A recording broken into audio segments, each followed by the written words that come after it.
Hey, everybody. Before we get into the show today, Melvin and I would just like to tell you how you can support the show. Don't forget to leave us a 5-star rating in iTunes, write a written review, and tell a friend. You can follow us on social media. We're The Life of X on Facebook and Instagram, and at Life of X Podcast on Twitter. We're definitely the most active on Twitter, so you should join us. Follow us there. Retweet our tweets. And head over to our support page at lifeofxpodcast.com. There you are going to find several options to support the podcast. The first is audible.com. For those of you who don't know what audible.com is, it is the largest purveyor of audiobooks on the internet. I have personally been using it for years. Many of the books that we have used for the podcast can be found on Audible. If you go through our portal on our page, you will receive a free audiobook when you sign up for a monthly subscription, and they will also kick us a few dollars.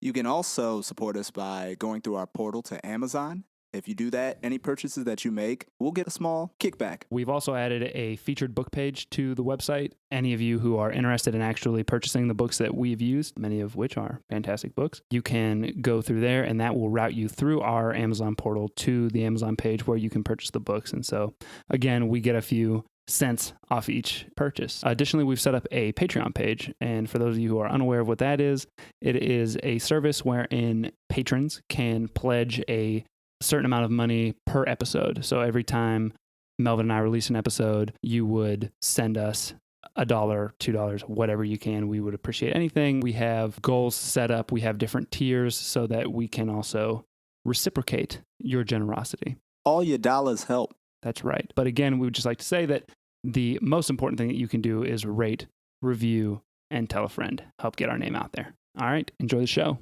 Thanks, guys. Hello and welcome to the podcast. My name is Arif Jadala. And my name is Melvin Barnes. And that makes this The Life of X.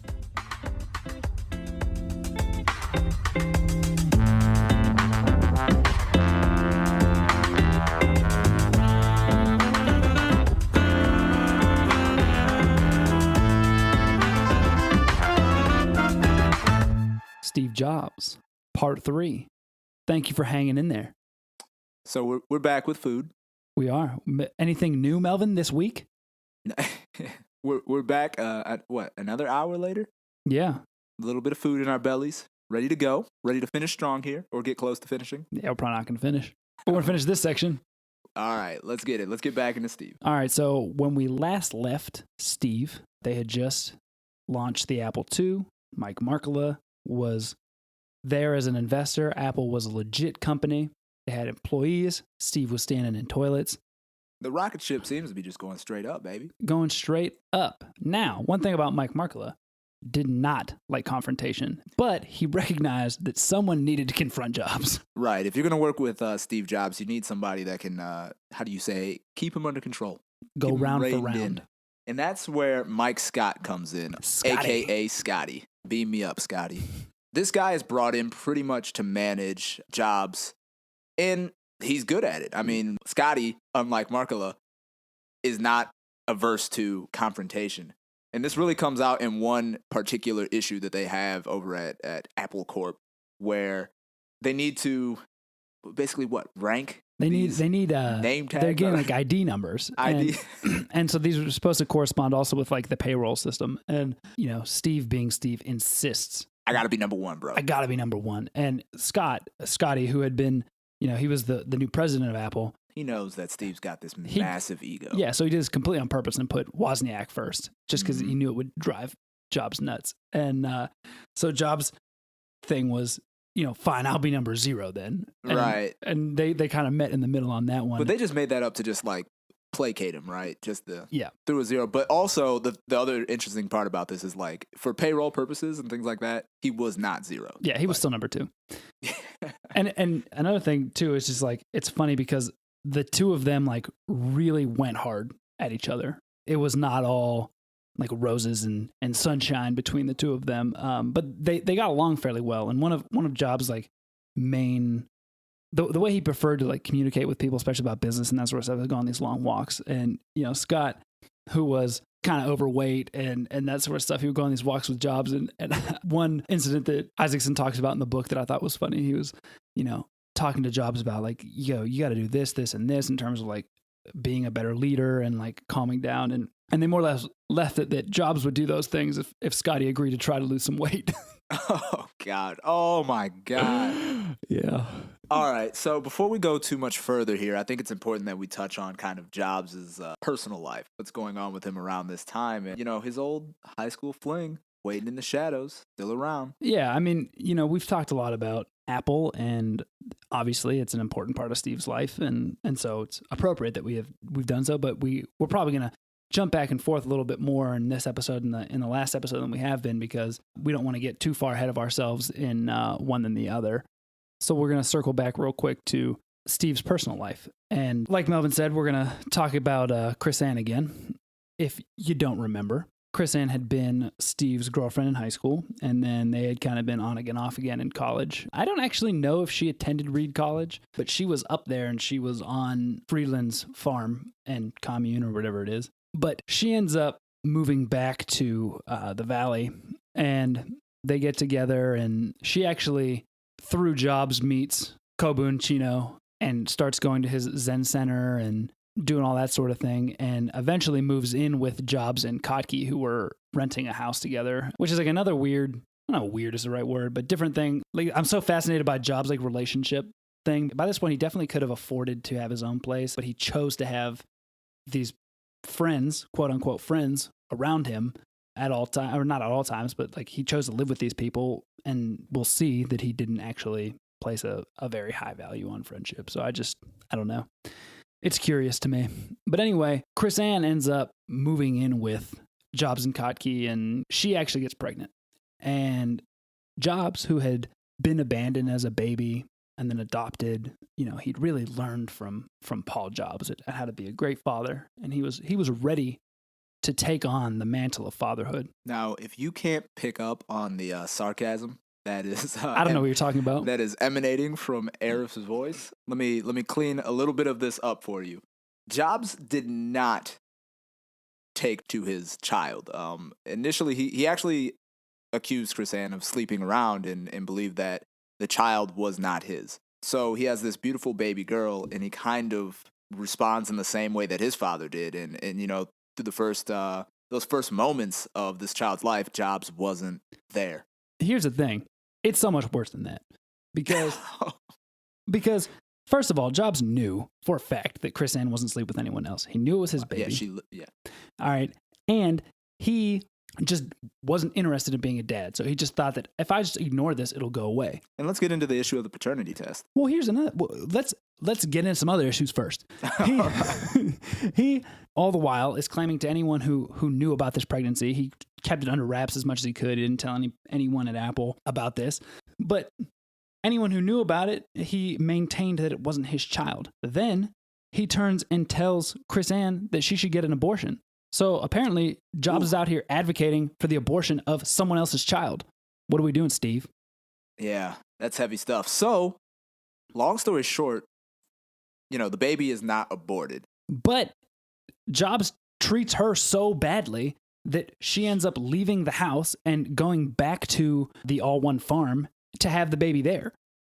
Yeah, it's wild. I mean, there's really no way to kind of sugarcoat this portion of Jobs' life. Yeah, awful, terrible. And so he finally, when the baby is born, he flies up for a couple days to help name this baby that isn't his, and settles on Lisa. He promptly returns to Apple and pretty much pretends that the baby doesn't exist. Nothing ever happened. Yeah. But, after some time, Jobs finally does agree to get a paternity test. And, as we all know, the paternity test comes back positive. No need for Maury here. Only 94%. Only 94% though, which he stressed. So I think from that point on, he took more responsibility with the child to a certain extent, but he also for a while played with that idea that we can't say for certain that this child is mine. Yeah. So, and it's important to back up a little bit too, that Lisa and Chris Ann, when they moved back to California, were pretty much living in complete squalor. Chris Ann didn't think that she could sue, or didn't want to sue Jobs for child support, and he certainly wasn't paying any. So eventually the county went after Jobs. And that's when he was forced to take the paternity test. And he takes his paternity test. And so, even though it's only 94%, that's legally forcing Jobs to pay this child support. That only at that point when he was forced to take responsibility did he actually do it. What's the other 6%? Like, is that like in case you have a doppelganger? I don't know. Or a twin, a mostly clone? Yeah, I don't know. That's. I don't know if it's just like leaving for like statistical error or something, but I don't know, man. But that is wild. Yeah, and it was just ridiculous. Like, he knew that Lisa was his from the beginning, and really, I honestly believe that the only reason he wrapped this up when he did was because he knew that Apple was about to IPO, and he didn't want the negative press attention. Yeah, God, I would like to hope that's not the case, but it probably was. But it probably was. So while Jobs is kind of rejecting a baby in his personal life, he's also trying to kind of He's dealing with some issues at Apple. He's trying to birth 3 babies over at Apple. The first one being the Apple III, the second one being Lisa. You heard right. He named this project over this baby that apparently wasn't his. After the child that's not his, and made up some, acronym that it was supposed to mean, what was it? Local Integrated Systems Architecture, which everyone at Apple knew was a load of BS. Yeah, it doesn't mean anything. I think they took to calling it Lisa Invented Stupid Acronym. So, yeah. And then the last project that he was trying to take over was the project that would eventually become the Macintosh, the Mac. And a lot of this is also, it's important to remember, a lot of it is driven by ego, honestly. Apple is gaining notoriety. Their sales are really going up. They're becoming a very successful company. But everyone knows Woz is the boy. Yeah, the company is built on Woz's projects, and Jobs wanted something that he could really take ownership of. Right, and Apple III was a trash can fire, legitimate dumpster fire. Lisa, it was like the Apple II, but souped up, basically more powerful and more business facing. And the Mac is still in an early stage. Yeah, I mean the Mac isn't even the Macintosh really at this point. It's just a twinkle in someone's eye. In Jeff Raskin's eye. Yeah, so the guy who was at the head of the Mac team at this point was named Jeff Raskin, and he was a pretty colorful character. He had come from academia, and I forget where he had been teaching last, but the way he resigned was that he rented an air balloon and floated over the president of the university's home and yelled down his resignation to him. Those were special times, man. I know.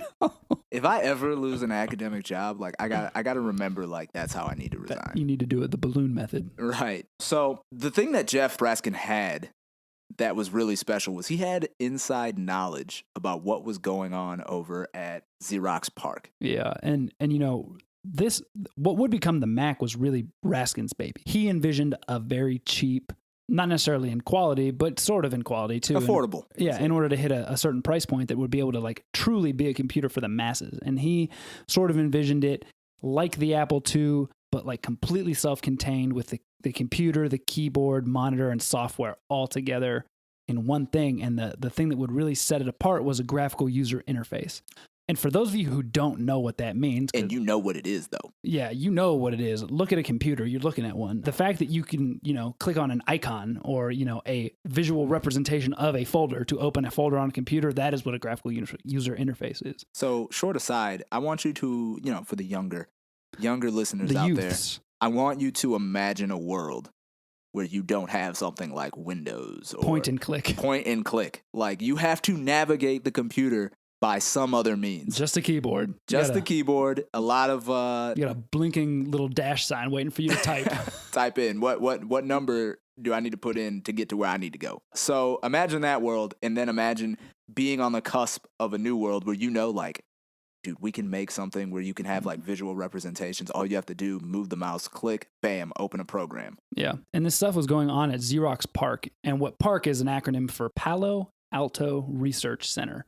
Xerox at the time was headquartered in New York, I believe. I know it's somewhere in New York. Had to get them away from the corporate offices. Yeah, so they opened this area, and it sounds like a great place for people who wanted to invent. They just really got money thrown at them. They were like, go build some cool stuff. I tell you what, though, for an office full of smart people, they didn't fully understand what they had. Well, I mean, you have to think in terms of the fact that Xerox, at the time, they were focused on printers. And you know what?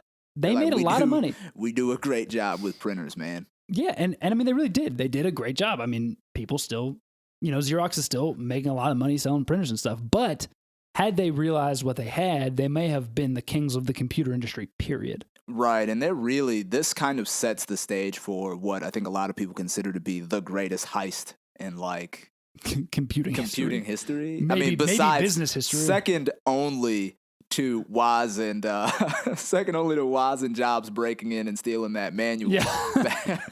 That was the greatest heist. But so what happens is that these guys at Xerox PARC have built this graphical user interface, GUI, and Jobs had heard about it actually before Raskin had told him about it, but Raskin had really been, trying to get him to go check it out. And more or less, Jobs makes this deal that Xerox could buy part of Apple at a reduced price on the condition that he's allowed to go in and more or less raid the cupboard. He can go into Xerox PARC, get everything he wants explained to him, and all that sort of thing. And initially, the people at Xerox PARC are like, "What?" Like they are not thrilled about Jobs coming in and getting the keys to the bakery. And but he eventually gets everything he wants, more or less just steals that graphical user interface idea right out from under him and starts implementing it for the Lisa and for what will become the Macintosh. It's important to note though that they weren't building a desktop like you have now. Like that was an Apple innovation. The people at Xerox PARC, they had the technology to make icons, and they had the early technology for the mouse and that sort of thing, but they were clunky versions of what they are now, certainly, but even more so what they became under Apple in that first iteration. So it's not like they just ripped it right off. Yeah, they took it, they improved it, and they made it functional for not only their business, but for, everyday people. So, meanwhile, there's a little bit of trouble in paradise. I feel like there's a lot of trouble in paradise when it comes to Steve Jobs. Always trouble in paradise. Basically, Markkula and Scott realize that they don't want Jobs anywhere near the Apple III project, and he basically gets booted from the Lisa project, which I want to reiterate is named after his daughter. Yeah. And the main reason for this is that beyond Steve at this time being an almost unbearable jerk, he really wanted to include that graphical user interface in the Lisa project. And the people who are working on the Lisa, which are a bunch of, are they guys from HP or are they just HP types? I think he just refers to them as quote unquote HP types. Which I guess means unimaginative. Yeah. So again, in the midst of all of this, Scott and Markkula, they take Jobs and they make him a non-executive member of the board of directors, and they stripped him of all operational responsibilities and authority. Now, this change of events crushed Jobs, especially because Markkula played an important role in all of this happening. And at this, by this time, he really admired Markkula, almost to the point of, being sort of a father figure. Yeah. And so he just felt completely abandoned and betrayed. And it really did crush Jobs. But, Apple kept on going. And right after his removal from the Lisa team, the board decided it was time for Apple to go public. When Markkula had originally come on in January of 1977, they valued the partnership around like $5,300. Okay. By December of 1980, Apple was valued at $1.7 billion. That's amazing. Yeah, that's crazy growth in 3 years. And a lot of people got rich off this IPO. By this point, people had owned different stakes. When they were going to IPO, they were able to give out founder shares. They were able to give out packages of stock to people who have been there from the beginning. Taking care of our people. Taking care of your friends and family, those who, they know they're about to get this payday. Right. And we mentioned before that Wozniak was a much kinder person who, really felt for his friends and stuff like that more. So he was very generous with his, even selling some of his personal shares that he was supposed to be getting at a really reduced rate to some of the other people he worked with on the Apple II team. And then just straight up giving people some that giving some of his shares away to people that he felt deserved them but weren't being given any through the deal. Jobs, on the other hand, was ruthless and really showed his true colors in terms of friendship here. No greater example than with his longtime friend Daniel Kotke, who had been one of the original members of Apple. Take a moment. This is a guy who was in the garage. In the garage. Like with the original Apple ones, putting these bad boys together way back when. I mean, even more than that. This was probably Jobs' best friend. They had been friends since college. They had traveled to India together. He had been there from the very beginning. And because he was working as a technician, and that was lower on the ladder than an engineer, which was the cutoff point to get stock options. The people who were running this, the lawyers and stuff like that, were like, oh, what about your friend Daniel Kottke? You can still give him some founder stock, even though he's not an engineer. And I was like, no. And people pleaded with him. Yeah. Like, you've got to do something for this guy. Like, you can't leave him out in the rain. Now, I mean, think about it. This man owns a little more than a quarter of the business that is now valued at $1.7 billion. How much do you need to say, like, let me show a little bit of kindness here? To my friend who has been there since day one. And in fact, played a huge role in your success. Yeah. And in fact, Rod Holt, who was an engineer who had come on really early and actually built the original power supply for the Apple II, approached Jobs and was like, I heard what you're thinking about with your buddy Daniel. Like, we can't do that. Like, we got to do something about that, right? Like, I'll match anything that you want to give him. And Jobs is like, okay, that's great. I'm not going to give him any. So match that. Yeah. Jeez, that's just. Yeah. And, Daniel, like, was kind of getting jumpy around the time of the IPO because, people were talking about how they're getting these stock options and people are talking about how they're getting their founder stock and stuff like that. And he's never heard anything about this, but, he kind of assumed, he's like, my buddy Steve, he won't let me down. And, he keeps trying to meet with Steve and Steve keeps blowing him off. And eventually Steve just tells him, like, straight up, he's like, you're not getting anything, and more or less tells him he's not valuable to the business. And so Kottke walks. Dude, this is so inhuman that I almost can't believe that someone would do it. Did he eat the big piece of chicken or something like that? Like, what? This kind of goes back to what we talked about right before we jumped in episode 1, talking about how, like, when you look at biographies, you're kind of forced to face the reality, like of like these people's flaws and stuff like that. And I don't know, because here's the thing, we don't get the other side of the story here. But you know what? Jobs was interviewed and asked about this several times in the book, and if he had felt that he had been wronged, he had plenty of opportunity to talk about it, and he doesn't. And I just feel like this is just one of those flaws that you have to face as someone who, in my case, I would say I was a fan of Steve Jobs before reading this book. And I mean, I still respect what he did, but it's just hard to reconcile yourself with this level of callousness. And I don't know. It's just like, I mean, Superman took off his cape. I knew that he was a jerk before reading this book, but it was like, oh yeah, Steve Jobs, aggressive visionary. And like, but it was that like almost he's a special type of dude, So you give him a pass. Odd, so he's a jerk, but he's not like, this is dark. Between the whole thing with Lisa, letting his daughter's mother and daughter live in like complete squalor, and then just like abandoning his friends. At this point in his life, I'm confident saying that Steve Jobs wasn't a good person. And, you get the impression that he grows up and kind of grows into a better person, maybe. I don't know. But at this point, I'm not a Steve Jobs fan.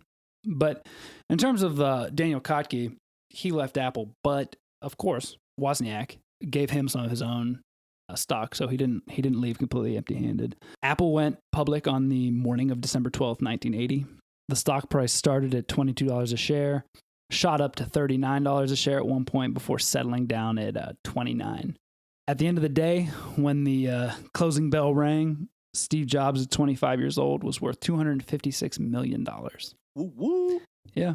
And, he had a different relationship with money. He definitely liked to buy expensive things. He had a taste for expensive cars, but he was really more into craftsmanship than anything else. He thought that Porsche cars, for instance, were beautifully made, and BMW motorcycles were beautifully made, and different sets of knives and instruments and that sort of thing. And so that sort of stuff he didn't mind spending money on, but he was still kind of adherent to that Zen principle of minimalism. And so even at one point shortly after this, he buys this, I mean, it's pretty much a mansion, but he barely furnishes it. It'll be like an empty room with a pillow to sit on, a piano in the middle of it, and like a painting or something like that on the wall. This is a very interesting understanding of Buddhism.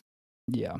Like when you think about a philosophy that's built around like liberating yourself from worldly wants and needs, and it being like, all right, so like I'm cool with like splurging on like this nice BMW, but like I'll have a house that's barely furnished, even though it's a mansion. Yeah. But somehow it's like fitting in with these Buddhist print. I don't know. Isaacson his whole thing with Jobs' relationship to Zen is that Jobs was too intense of a person to ever actually achieve like the inner peace that he was seeking through his study of Zen Buddhism. And so obviously a lot of these principles that he did incorporate into his life, but it would be hard to say that he was like a quote unquote like pure practitioner of it. Yeah. One more thing about the IPO before we move on to we're going to circle back and talk a little bit more about the Macintosh. You'll probably be shocked to find out after hearing about the way that he more or less just abandoned his friend that Jobs wasn't a huge proponent of philanthropy.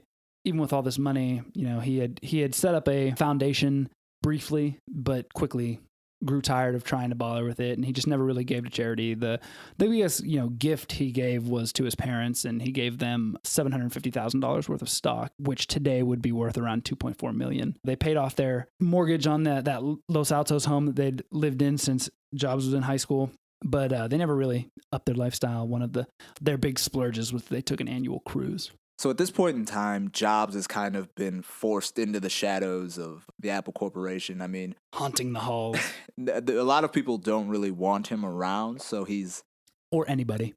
So he's really not welcome at like the Apple headquarters. It's gotta be a weird feeling to not be welcome at the company you founded. Right. Like, I mean, I would just walk around in a fit of rage all day. Which is pretty much what he did. Walked around telling everyone that they sucked. Well, what ends up happening is, because he's being forced away from the main campus, there's another project going on that's off-site. Jeff Raskin is working on another home computer, and this is the perfect project for Jobs to kind of walk into and sink his teeth into and claws and basically take over the entire project. Now, Raskin, his brainchild, this project is basically for them to produce a more affordable home computer, one that your average, I guess, citizen would be able to afford. And this is the one that he wanted the GUI for. Right. And in order to make this work, in his mind, they had to make some sacrifices in terms of what they're going to put into the computer. And when Jobs shows up, he takes issue with the fact that Raskin is willing to use what he sees as a weaker what was a weaker Motorola processor. What Jobs wanted instead was to use a more powerful but also more expensive processor, which I think ultimately was another Motorola processor. It was just which is a better version. Just a better version of it. Raskin really wanted to keep this machine under $1,000. Right. And Jobs, his philosophy is don't worry about necessarily the price. We need to focus on the craftsmanship, the quality, how good we can do it. Basically, he's pushing for excellence where Raskin is thinking more about consumers' pocketbooks. Yeah. And ultimately, unfortunately for Raskin, he slowly becomes pushed out of this project. And Jobs manages to take it over more and more every day. And Raskin eventually ends up leaving Apple. Yeah, I mean, Jobs really bullied him out because Raskin was a really well-respected visionary at Apple. This whole idea of the graphical user interface, it had roots with him. He knew about it early on, and he really had envisioned this He brought it to Apple. Yeah, and one of the tactics that Jobs employed was that Raskin was supposed to give this seminar. Oh my God! At Apple headquarters, he was supposed to give it in front of a couple hundred Apple employees, and Jobs just went ahead and canceled it, but only told Raskin that it was canceled. Yeah.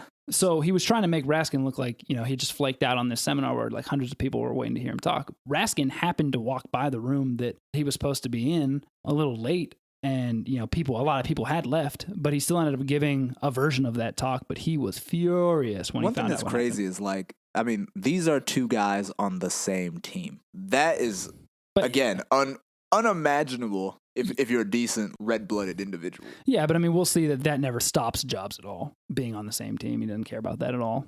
Yeah, so this basically kind of flares up into one of these big fights, and it kind of boils down, it kind of comes down to it's really going to be either Raskin or Jobs, and it comes down to a face-to-face in front of Markkula. Markkula sides with Jobs. Yeah, Jobs employed his cry until you get what you want. That's right. That's literally what he did. Yeah. And Markkula was like, listen, I sided with the other guy before to boot Jobs from Lisa. I'm going to go with him for the Mac.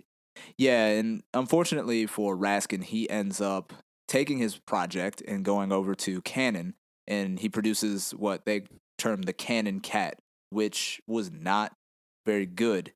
Now, back at the beginning of this project, Raskin had decided that he was going to call it the Macintosh, after his favorite Apple. And that name stuck.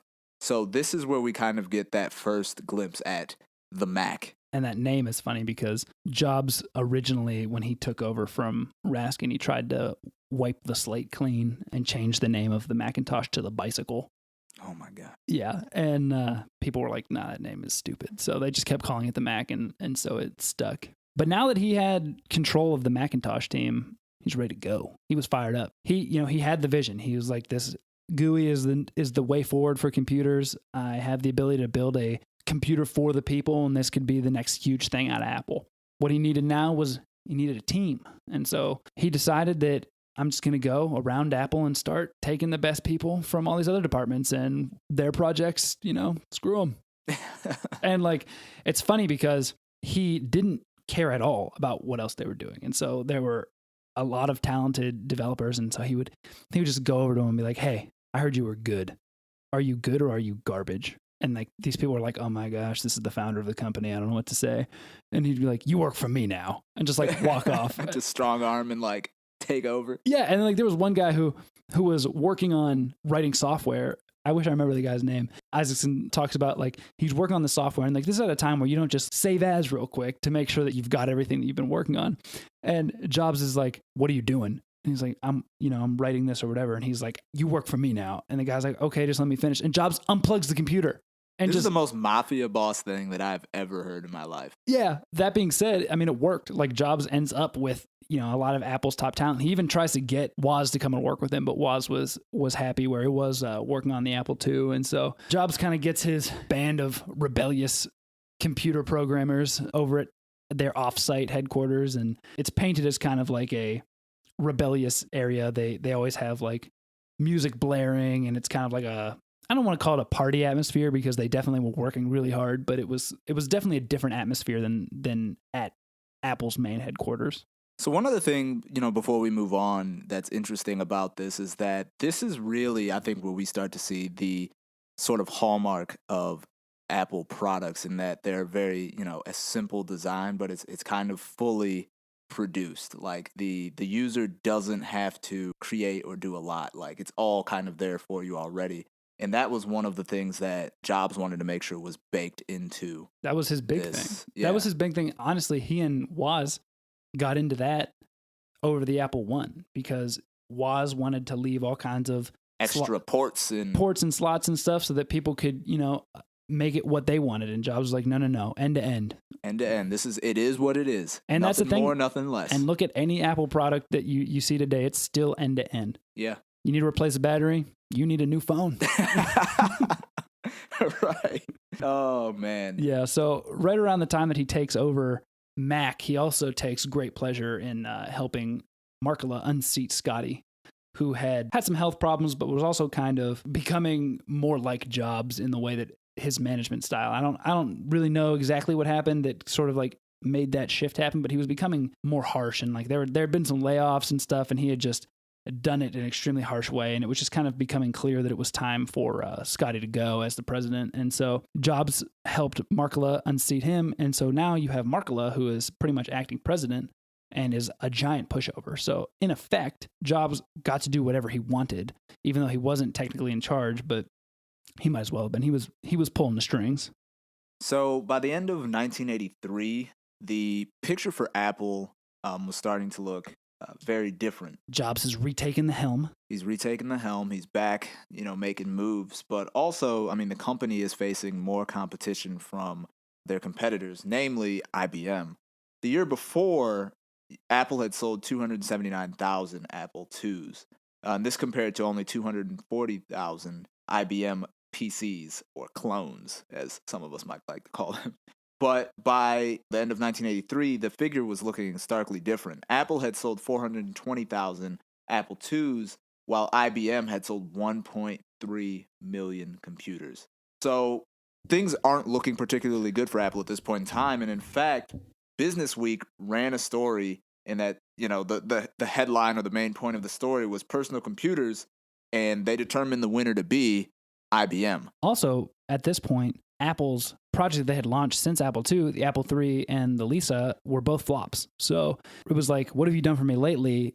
So far, the only good thing you've popped out in a while is the Apple II. So enter the Mac. And basically, they need the Mac to kind of show up and save the day. And in order for that to happen, they need to think of an ad that's just right. So what they do is they decide to go to Chiat Day, which is an advertising company that had bought out Regis McKenna, the same company that had kind of produced the Apple logo years earlier. And they produced an ad, and I believe the ad was actually created by Lee Clow. Yeah, I think he was the creative director of the agency or something like that. Now, it's important to keep in mind the year is 1984, and the ad plays on the book 1984. And a lot of you have probably seen the ad. It's an iconic ad. And if you haven't, take the time to pull it up on YouTube and watch the ad. Pause the pod. We'll wait. Just come on back. So the ad kind of features this woman who's running, I guess. I mean, how would you describe it? There's a line of people just marching mindlessly towards the big brother figure that's projected onto the screen, and it's just like Orwellian dystopic thing, and everyone is wearing gray and it's very drab, and then this woman is running, and she's wearing like bright colors or something like that, and she runs towards the image of Big Brother carrying a massive hammer. Yeah, carrying a sledgehammer, and she's actually an Olympic hammer thrower. Not that they throw sledgehammers, but but she winds up and breaks the screen, and then like everyone's liberated. Everyone is liberated, and it just comes across the thing and it says why 1984 won't be like 1984, and it's kind of like it really plays to the idea the IBMs of the world and these giant corporations and stuff. They are like this Orwellian thing, like their computers and their idea of what computing should be like will strip your freedom away from you. But we at Apple, we are here to use computers as a creative force. And I think what's really great about it is it kind of captures. So at that time, like we kind of talked about, computers were still to some degree a little intimidating. And what this did was, you had the idea that Big Brother's always watching, and they do so kind of with these computers that allow them to see all things. And it flipped that kind of on its head and made it so that like now these people, you have these personal computers, and it allows you to kind of be an individual. And that was a meaningful statement in 1984. Yeah. I mean, the commercial was originally shown for like the sales force, I think it was, like in Hawaii. Jobs showed it to the staff, and they absolutely went wild and absolutely loved it. But he also screened it for the board of directors and Apple's new CEO, John Sculley, who had come over from Pepsi. Totally weren't in love. No, I mean, Sculley liked it, but the board were like, I don't understand this at all. And I guess they hadn't read the book. Yeah. And so, they tell Sculley like, hey, offload our Super Bowl slots, which is where this commercial was supposed to run. And so he communicates that to the ad agency, and they did. They sold one of their slots, but they, had some trouble, quote unquote. Quotes, had some trouble selling the last slot. And really, in reality, they didn't even try to sell the slot. They were like, we're airing this. This is greatness. During the Super Bowl, of course. Yeah, and so it aired. The rest is history. Yeah, and it actually went on to be named by TV Guide and Advertising Age the greatest commercial of all time. Yeah, it's a pretty cool commercial. Check it out if you've got the time. Yeah, and so real quick, we're gonna take a quick aside to talk about another figure who will almost definitely be a future Life of X topic in his own right, Bill Gates. He and Jobs kind of had they had a different relationship. Like they had a begrudging respect for each other. Gates, similar and different to Jobs. Gates is often thought of as like the more friendly, I think, at least lately, because of all the good he does with the Bill and Melinda Gates Foundation and that sort of stuff. But he had a bit of a Jobs streak in him too, in terms of the way he treated people as well. But they had done some work together. He obviously, for those of you who don't know who Bill Gates is, he dropped out of college as well and founded Microsoft. And they actually worked a lot with Apple when, Apple was the big boy on the block and Microsoft was still kind of in its like startup phase, because, Microsoft was only a software company and Apple was one of its big partners. And a lot of times, Microsoft would have contracts that they could only build products for, like the Apple II, or they had to wait a certain amount of time before they licensed it to anyone else. And so they had a really close relationship. But Gates and Jobs kind of, they both respected each other, but, they both thought that they were smarter than the other. Gates hated the fact. Gates kind of got on him for not being able to program. Right? Yeah, he's like, you're not even a programmer. Like, what are you doing running a computer company? And, Jobs was like, you don't have any vision. But at the same time, the two did respect each other. Jobs recognized that Gates was a genius software developer, and Gates, who was kind of an awkward guy, really admired Jobs' charisma and he did admire his vision. I mentioned that before they had worked together, Microsoft had developed projects like Excel and Word and stuff like that for the Apple II. And so Jobs wanted him to do the same for the Mac, to build some more programs for him. So they were working closely together. Guys from Microsoft were at Apple headquarters, and they saw the GUI, and this really worried Jobs. He was like, we have these deals in place, but we're not Microsoft's only customer, and so eventually they're going to be able to build their own stuff. And he was definitely right to worry. When he brought in Gates to work on the stuff for the Macintosh, he had a deal in place that he would not build anything like this, nothing with a GUI, until a year after the Macintosh's projected ship date. But it got pushed back a year, and that was outside of the contract. And so Microsoft had been working on what was the Windows 1, and they began to prepare to sell this to like IBM and to the other computer companies. And Jobs was furious, and he actually had Gates come down from Seattle just to more or less berate him in front of the entire Mac team. But I love Gates' response. Oh yeah, it's beautiful. He was like, listen, man, you stole this from Xerox PARC. It would be like if we both had a rich neighbor and I broke in to steal his TV only to find that you'd already stolen it. We're both just stealing from Xerox. And you know what? He was right. Afterwards, after Jobs went off on him in front of everyone, they had a private meeting where Gates showed Jobs what the Windows 1 was, and Jobs was like, oh, actually, this is garbage, so this is fine. Not particularly worried. Yeah, and then Carry on. As rude of a thing to say as that was, he was pretty much right. Windows 1 was not very good, especially when compared to what Apple had under the hood. So 1984, great year for Apple, at least initially. The Macintosh sales really took off, and when this thing hit, Jobs became a bona fide celebrity. I mean, he finds himself hanging out with people like Yoko Ono and Andy Warhol. So, I'm trying to imagine the party where they're like, dude, you got to get Steve Jobs over here. Yeah, well, apparently, actually, like at that party that he's talking about, Jobs showed up and brought Yoko Ono and John Lennon's son a Macintosh, and they were like playing with it. And then like even Andy Warhol like got down on the floor and was like playing with the drawing thing. And he was like, look, I made a circle. Can't even imagine, man. Like, that's just so wild. But I mean, this was wild. People hadn't seen this before. And, you have the mouse, like a functioning mouse that worked really well. And like, I know, it's this was a big blowing people's minds. Yeah, man, here. This was a big leap forward. Well, as big of a leap forward as it wasn't something that was that momentum wasn't necessarily sustained throughout all of 1984. But it was also at Apple. When he became a celebrity in pop culture or whatever, he also had sort of regained his status at Apple. Yeah, he's back on top. Especially because, we mentioned John Sculley. Sculley and Jobs were close, and this was not on accident. Jobs knew exactly what he was doing when he knows where his bread is buttered. Yeah, he knew exactly what he was doing when he recruited Sculley personally to come over from Pepsi. He courted him, treated him really well, made him feel like they were like legitimate friends. So when Sculley came over, Sculley was more than happy to give him his authority back. Now, Sculley puts Jobs over charge of a unified Lisa and Mac division. Now, in typical Jobs fashion, he kindly integrates the team and makes everyone work together as a solid unit. Mm-hmm. That is not at all what happened. Jobs basically tells a lot of the guys on the Lisa team, listen, you guys are B League players. Some of you are C League players. You're all trash. And I'm cutting half, he basically kicks out a lot of the people on the Lisa team because he said that they failed, despite the fact that the project was his brainchild. Yeah, like the whole project started with him. And yeah, it was bad, but it was bad in large part because of him.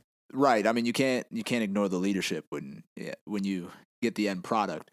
So what he does is he takes most of the, all the guys over from the Mac team and he keeps all of them and boots all the people from the Lisa team.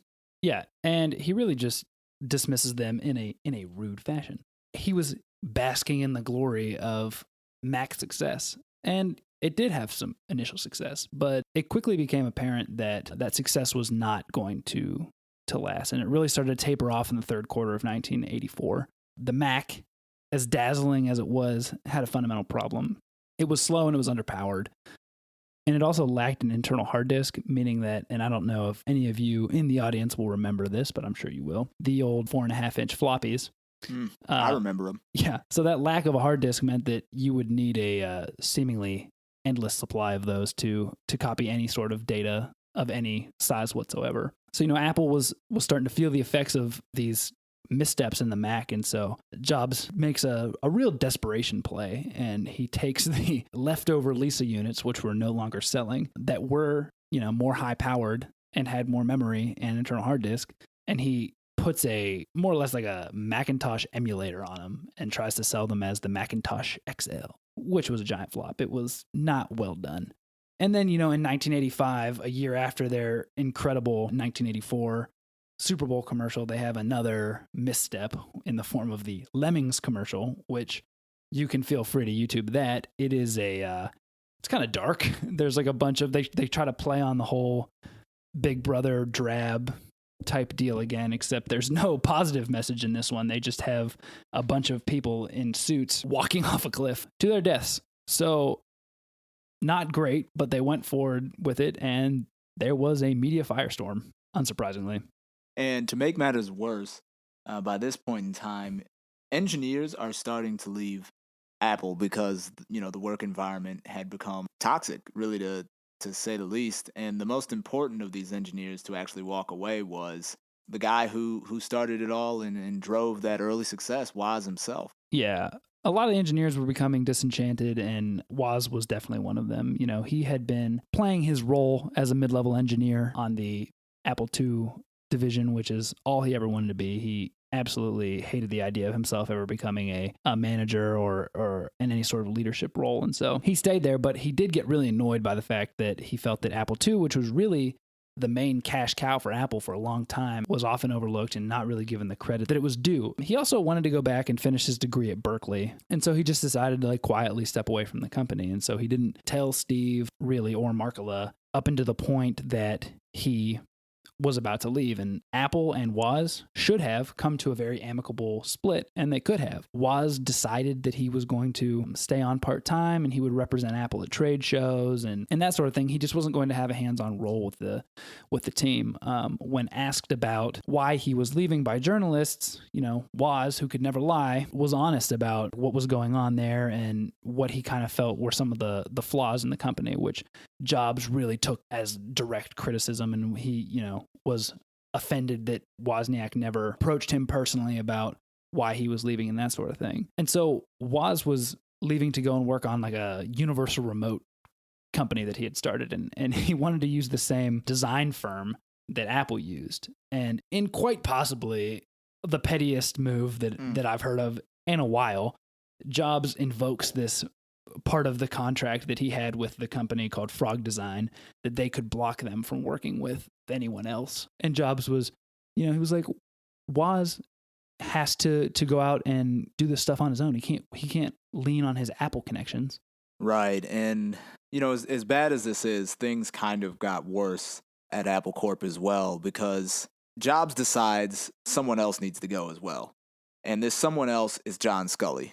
Now, Apple had just secured the ability to export to China, and Sculley was supposed to travel to China to sign the deal over Memorial Day. And when Jobs found out about this, he decides, hey, I'm gonna go to the board and see what I can do about, ousting this guy, getting him out of here.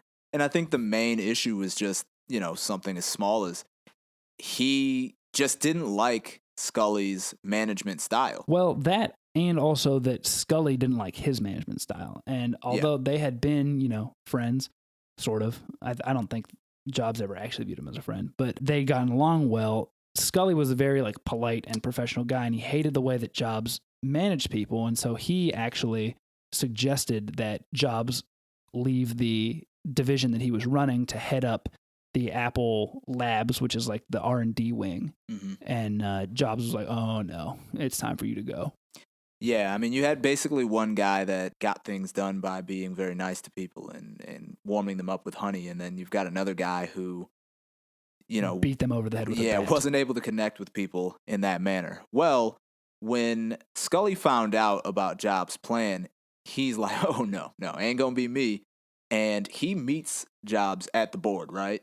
So they have this showdown. You've got Jobs on one side and you've got Sculley on the other side. And the board has to make a decision on who they're going to support.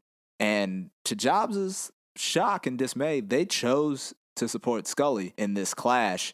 And this really starts the beginning of the, I don't know, how do we want to describe this?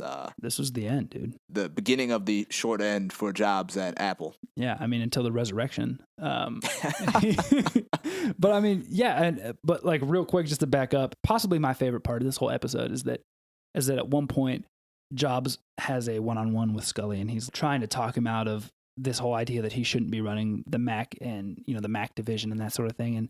And then, Sculley's like, no, I'm pretty firm on this. And Jobs is like, okay, then why don't you just resign and let me be the CEO? You know what I mean? It's just like, what are you doing? But how this ends is that Sculley gets the board on his side and they completely strip Jobs of his function, pretty much his usefulness at Apple. He would retain the title of chairman, but operationally there was nothing for Steve Jobs to do at the company he founded.